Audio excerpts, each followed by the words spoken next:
So today I'm going to read to you from my book, Kundalini and Me. This is chapter 7. It starts on page 57, and it's called, Are You Your Own Twin? Identical twins are different, aren't they? If you've ever been around any, you've noticed.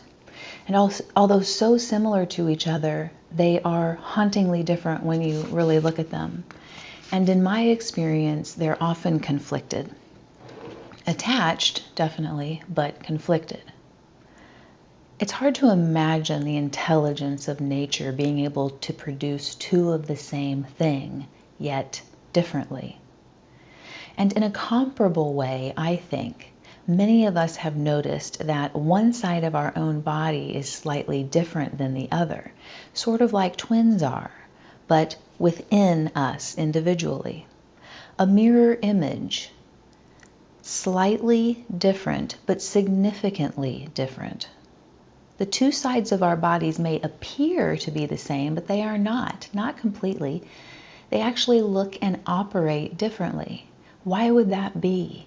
What am I, two parts stitched together? Why wouldn't they just be exactly the same? And why would we have two?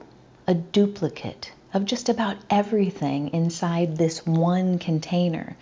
Two eyes, ears, nostrils, arms, legs, breasts, ovaries, testes, etc. Why also would it be that the brain has two clearly divided hemispheres, and as the brain stem travels down the back of the neck, the nerves coming from the right side of the brain cross over to the left side of the body to manage it, and the nerves coming out of the left side of the brain cross over to the right side of the body to manage it?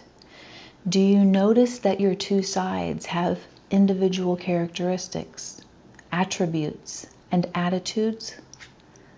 I'll tell you a little bit about my own. Even though I am right-handed, my dominant side is my left side. This means that the right side of my brain is dominant for the most part. The left side of my body feels that it is in charge, and it leads me through life, and even feels protective of the more refined and demure right side. My left side likes to shelter the right side so that the right side can conduct its refined skills. And the right side enjoys and appreciates this opportunity. My right side is subtly smaller, daintier, more feminine, intelligent, and refined. My left side is take charge, alert, primal, and subtly bigger, all the way up, from the foot all the way up. Lately in meditation, it feels clear why nature would design the brainstem to crisscross into opposite sides of the body. Balance. Everything in this creation seems dependent on this force we call balance. It'd be called sattva in Sanskrit. I've studied the relationship between my hands and written intimately about them in an article on the legendary blind and deaf heroine Helen Keller. That article can be found in my book, Splitting the Atma, Revelations on Yoga. I'll put a link in the description. How they communicate together, how they create together, comfort each other, protect each other, encourage each other to try things each is not used to just for the challenge of it. This happens to me a lot. Sometimes when I'm performing a task that I usually do with my right hand, it will encourage the left hand to give it a try, and vice versa. Or sometimes my left hand will request to be able to try to do what the right hand is doing, and I'll let it do it. I'll let it give it a try. In Helen Keller's case, the hands, which due to the intense training of the brilliant teacher, supposedly, Anne Sullivan, she became capable of seeing and hearing through her hands. They became her source of intelligence. Her intelligence from within the brain moved down into the hands. Playing instruments, exercising, typing, cutting, and painting hair like I do every day. The precision of pedicures and manicures and nail art.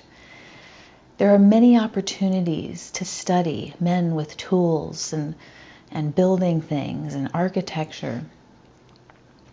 We have many, many opportunities to study the relationship of balance and cooperation between the two sides of our working organism.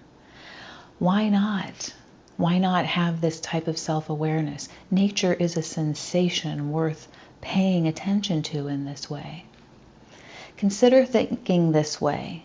Let's say there are 3 basic parts of ourselves contained in one physical vessel. We have the left brain side, the right brain side, and the observing spiritual conscious self, located in the center of the 2 brain hemispheres, but on the subtle level. After practicing yoga asana with pranayama, which is aggressive oxygen-infusing breathing practices, and practicing pratyahara during these exercises and breathing practices. Pratyahara is the internalization of your energies, your mental and emotional energies, the internalization of them, withdrawing them, retracting them from the things that they're usually flowing out into. When sitting in meditation, after practicing the yoga exercises and breathing and internalizing your energies, one can examine physically and psychically the setup of the whole system that you're living within. You can. In meditation, you can do this.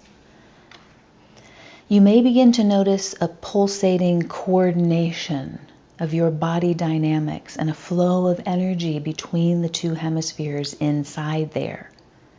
You may notice how these 2 sides of your body operate in unconscious, energetic synchronicity with each other to give you the centralized feeling of you, the experience of being a living person in this dimension. What a wonder we live within. So there are 2 distinct sides of your body, each with its own characteristics, working in accordance with its natural bilateral counterpart. How incredible is that, really? Explore each side of you. Inspect how it operates and communicates. Notice that on the physical mental level, you are dealing with 2 different aspects of nature that are fused together to simulate an experience of individuality. Individuality is everywhere, and it is facilitated all of the time, if we look for it. Meditation is a good time to perceive this little divine, magical package that you are. Take pleasure in the sensations of balance between the 2 yous. And take even deeper pleasure as the core self suspended in between.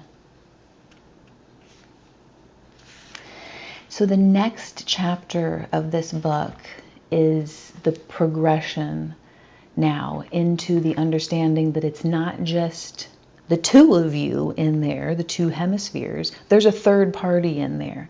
I touched on it when I said that there's actually, when we want to think about it this way, that there's 3 parts in there. The 2 working sides of the material being, material psychic being, and then also this conscious self, this centralized sort of identity suspended in between them. So this next chapter is called the Triune. And so I'll make a video next time and follow up this one with, where's this relationship going? What does it matter if we have 2 parts of ourselves? What matters is that 3rd party, the essential self, the eternal Atma, the soul. this is the third party. And so the next chapter is about the self, the third party, the Atma.